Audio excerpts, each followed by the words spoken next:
I'm getting some critiques about understanding how we can be like Jesus without overstepping, without going beyond what's written, without thinking of ourselves too highly than what we ought to think about ourselves.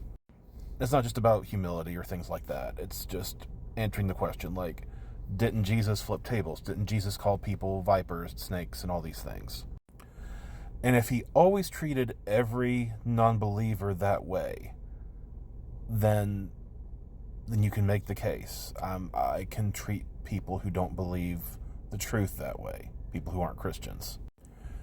But we also have people like the rich young ruler, people who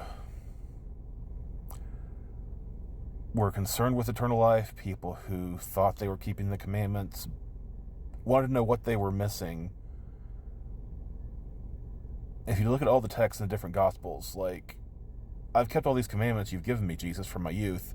What more do I lack? And Jesus loved him. And Jesus told him, take all that you own and sell it to the poor and come follow me. Jesus knew his heart. Jesus knew what was holding him back from becoming his disciple. He told him the truth. He didn't compromise the truth. He said, this is the truth. And the rich young ruler walked away sorrowful because he had many possessions. Whether the rich young ruler came to his senses and never came back to Christ, we honestly don't know. We need to keep with truth. We need to not compromise it. But there's a difference between someone who is teaching things that they know are wrong, someone who is teaching things they don't know who are wrong, as people who are just repeating what they're being taught.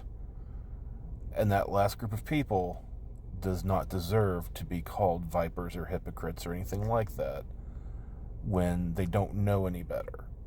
The only purpose in insulting people who reject the truth is to make us feel confident and feel better about what we believe. Like, well, I gave you the truth and I gave it to you in the best way, and if you're rejecting it, then you're dishonest or blind or blah, blah, blah.